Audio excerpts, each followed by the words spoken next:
What's up, everybody? Welcome back to episode 3 of Banished, featuring Colonial Charter 1.6 beta. I left you guys last time, and I was waiting for a lot of these kids to grow up, go to school, get out of school, waiting for wood to actually not be an issue, and waiting for iron and stone to not be an issue. And we've gotten to that point now. I don't have as much as I'd like to have, but I do have quite a bit. As you can see, all of the trees around my wood chopping, sorry about that, around my forester are fully mature, and they are cutting them down pretty regularly. I can see that actually iron is actually starting to be harvested. I've got 4 laborers, so what I'm gonna do, like, this house is now occupied up here, so I'm gonna go ahead and set the coal shack and the stone shack in motion. I'm actually gonna set the stone shack in motion first, because since they've changed things around from Curse of the Golden Llama, having stone is now more important. Curse of the Golden Llama, I'm not sure if you remember, but in that version of Colonial Charter, you needed building supplies to build a plain old woodcutter. And in order to get building supplies, you needed to build a saw pit so you could get lumber, you needed glass, you needed bricks so you could update your smeltery, and you needed coal to put into that, not update your smeltery, to bricks to update your blacksmith to a smithy, and then you need coal to use in the smithy to make joists, because you needed joists to build another building, and it was just like very complicated. And what happened was it made having a large firewood production building late game, and it made coal early game. And for a lot of players, coal was almost always a late game or mid game item, and which that is actually what started me using the growing resources, because coal was suddenly a mid game or an early game necessity, and mines just didn't produce it fast enough. So I got 2 people living in this house. Only one of them is gonna wind up being a stone cutter, but that's okay. I'll let this other guy, the other stone cutter, will probably live down here. So stone is gonna start getting produced. I'm gonna go ahead and let them build this barn. And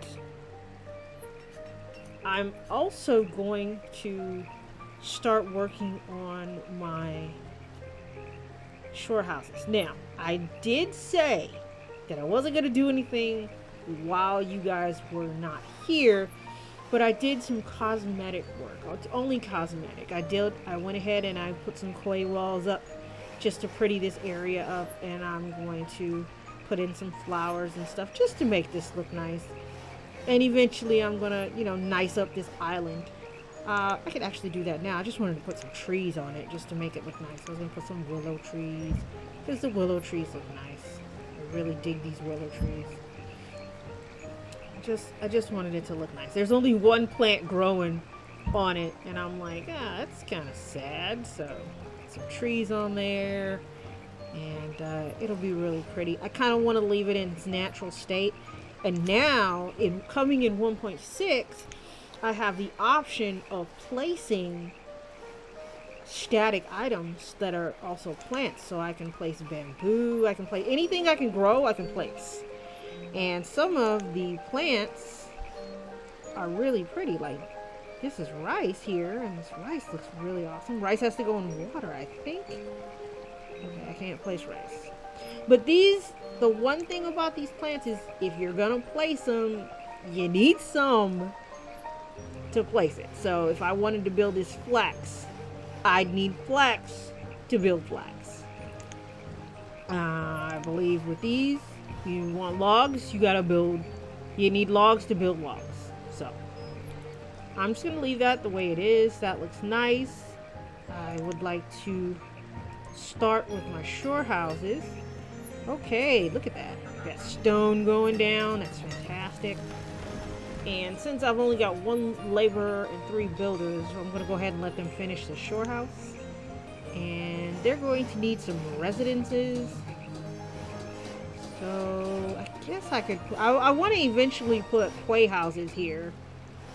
But in order to put quay houses, I need clay. So I'm going to put all my production of charcoal and bricks and stuff right in this little area here. I think that's going to be a nice area. I'm going to make a little place with them, and in addition I'm going to also put some houses over here. It'll be really nice, and that way they don't just have this barn. Now at some point I actually want to get into having a gatherer or hunter. I want to save this area. I want to use for farms, and then I kind of want to use this for farms and animals. And also I have some production chains that are going to require the use of this area, and I can actually set those up now. But what I want to do first is I want to start having clay coming in. So let's go ahead and turn that to clay, and I'm just gonna put 1 person in there, and it's only, the materials limit is 200. That's enough. So now what I'm doing is watching my building. Now remember I was talking about doubling up. Here we've got some doubling up. We've got a shoreman living in a house, a teacher, and a laborer. So, and then we've got a student that's likely going to finish school soon. Marley's female, and then we've got this guy here, Addie. So I'm going to go ahead and put up another house. And that way, when Marley gets out of school, probably pair off with this guy, and they'll have some place to go. So that's it for now. Look at those willow trees. That island just looks so much better now, just with that. So let's see, we're gonna do a flattening job here. There we go. Here I just want to decorate a little bit more around the island. So I'm gonna flatten some stuff out. Maybe here too. I just want to add some more trees and stuff. So maybe some different kind of trees. Maybe some pines. So put that guy out.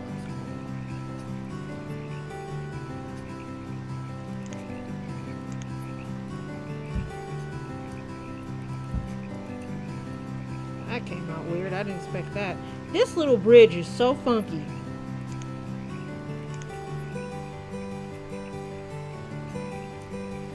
Because technically it's there.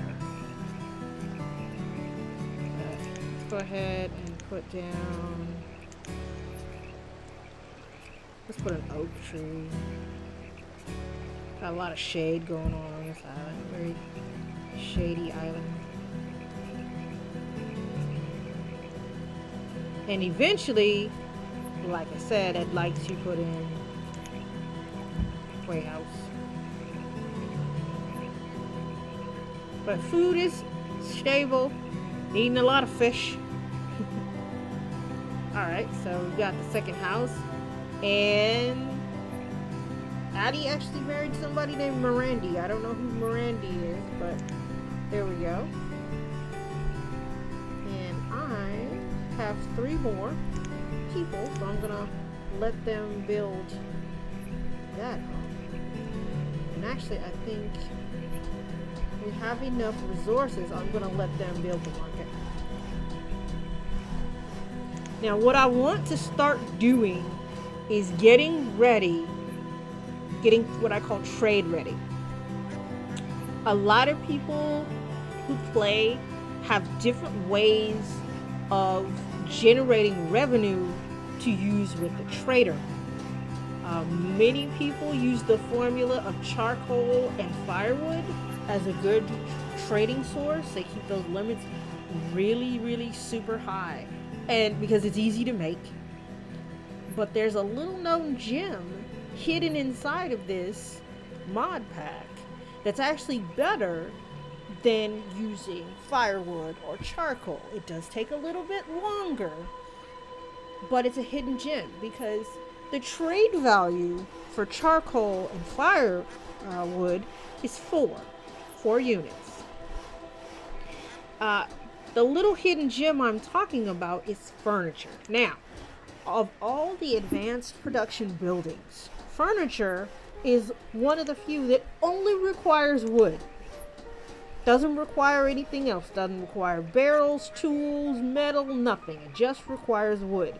And if you've got a decent supply of wood, if you've got enough wood to supply your firewood, your woodcutters for firewood, or your charcoal house with wood, you've got enough wood to use the joiner.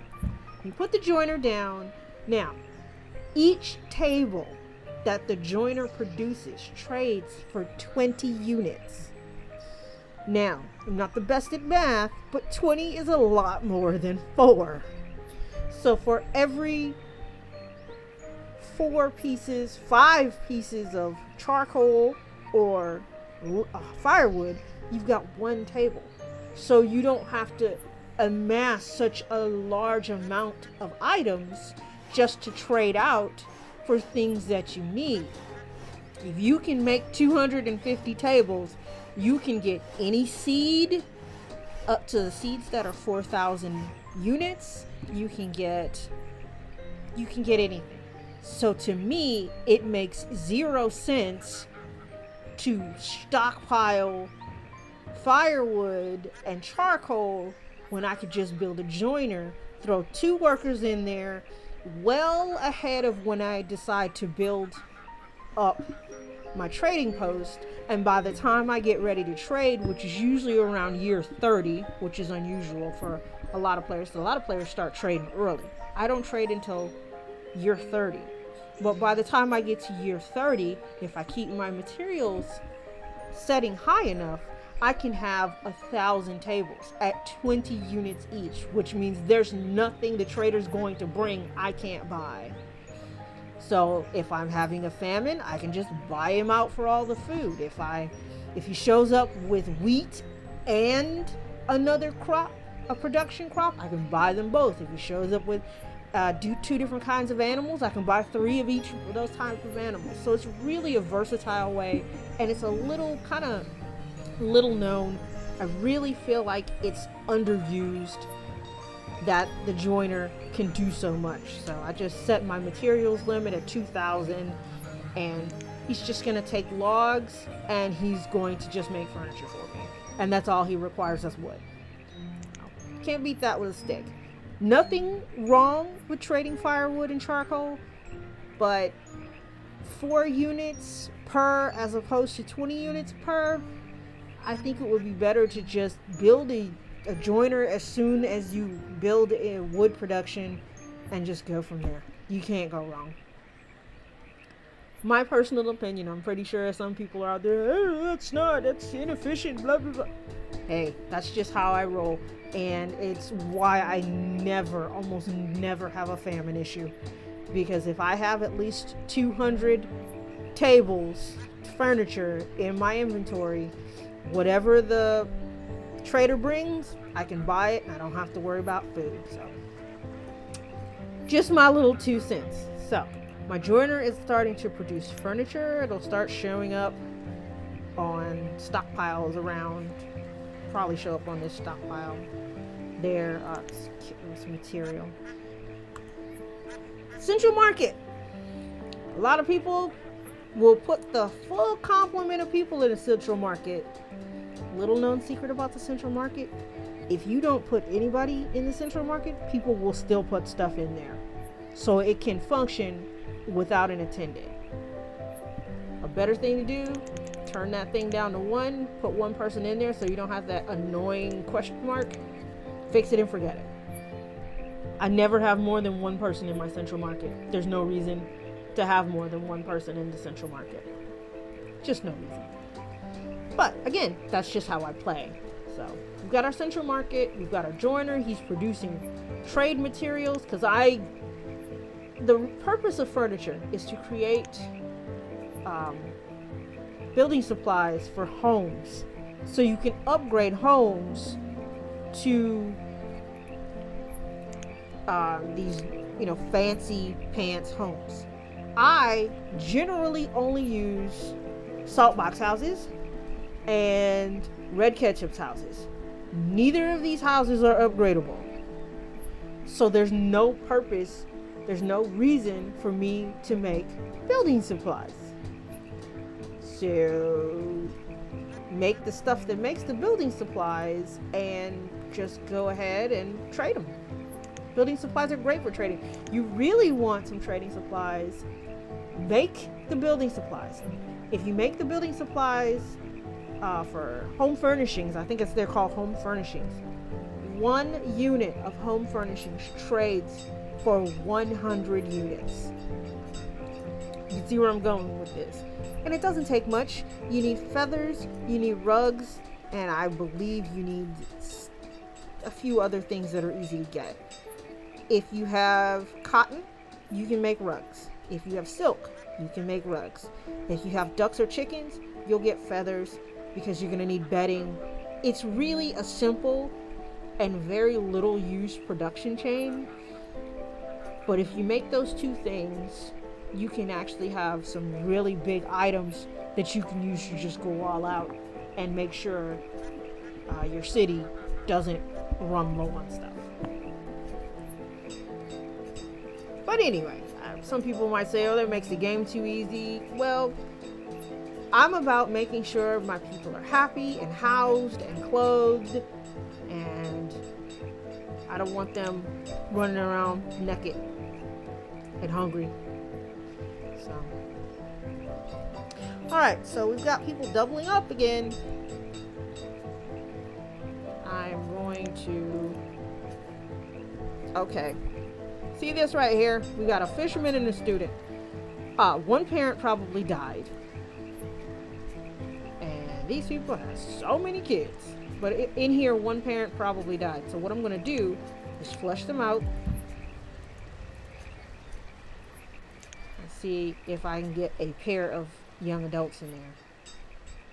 Nope, we got them. So, we need some more homes. Time to build a boarding house. Now, I save building the vanilla boarding house until late game, because what it upgrades to is so massive. But you also have these town lodging, which is really nice, but a little too fancy for the town we have. Once I put in my civil area, then I'll put in that particular one. For right now, I'm actually going to use red ketchup. Now, I got to give red ketchup some love. I am a big fan of Colonial Charter. I work with the Colonial Charter team. I do like red ketchup's things because they're compact. I love the compactness of this. It's small, it's compact, it fits in a corner. As opposed to this guy who takes up all this unnecessary space. I don't like wasted space. That's just a personal preference. So I'm going to go ahead and put that in a corner. And any of my extra people who don't have homes, I'm not ready to build homes yet, they can go in there. May not get built for a while. All the laborers I had just took over for laborers that passed away. Alright, so we're looking good. We're making some progress. We added some extra houses. We have a doctor is in residence.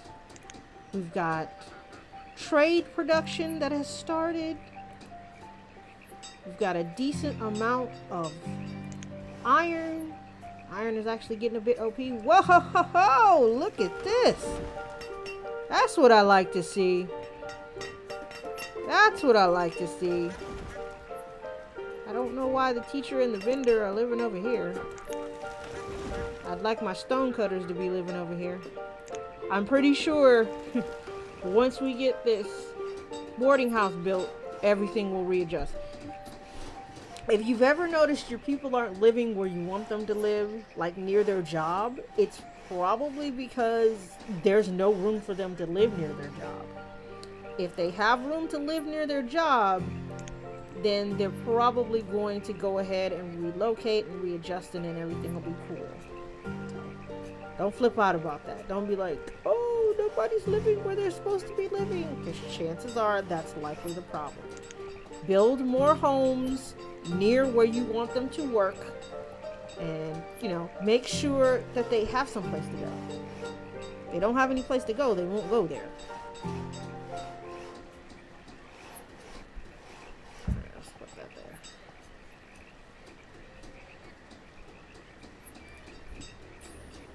Alright, food's gonna get a little tight. Food is about to start getting tight. So, before I end this episode, I'm going to start getting prepared to put in a hunter-gatherer. I'm going to sacrifice this lake here. We've got a lake here. It's nearby everything. So I'm going to go ahead and put a bridge in, and then we're going to sacrifice that lake for food production. So, let's see. Where do I want this? Let's put that there.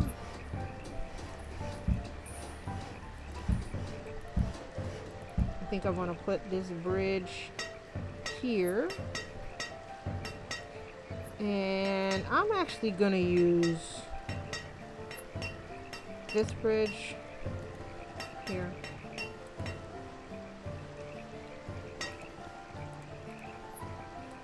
Alright. I forgot it doesn't like it when you put a bridge on a occupied piece of land. I actually like this drawbridge. This is my favorite bridge of all time.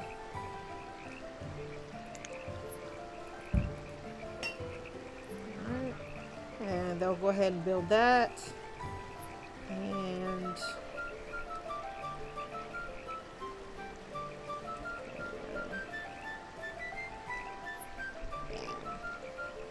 it'll be short, but it will do what I want to do. And so I'm gonna actually have them come down here. And again, like I said, I'm gonna sacrifice this bridge, this lake. So while they're working on that, I'm going to go ahead and I'm going to dredge this lake. I'm going to use the power tool because I don't want to wait for somebody to come down here. I want this done now. So this lake has been 86. Now, the problem is trees. There's no trees here because this was a lake. So to get started, I like having no lake at a start because then I know how I'm placing stuff. Because when I place my gatherer, my hunter, I like to place them in a certain way and put a mini, sort of like a mini village. I call them satellite village. This is going to be a satellite location with its own market and everything. So these people are self-sufficient and don't have to go into town so much. So what I'm gonna do, wow, that looks cool. That looks really cool.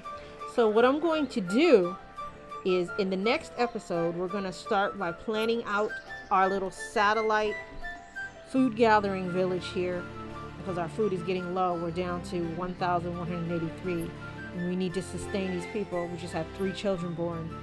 So we're gonna set this up in our next episode and we are going to start getting ready to do a full-scale satellite village out here so we can get some food production. And as a byproduct, we're going to get a lot of stone and a little bit of iron. So, thank you guys for hanging out with me. I hope you enjoyed this episode. I hope it was informative. The opinions that I express are not the opinions of Blackliquid or anyone else. They are strategically, oh, look, I'm making up words. They are specifically my opinions and how I play the game. So, everybody has their own way to play. Remember that it's just a game. Game on. I'll see you guys next time.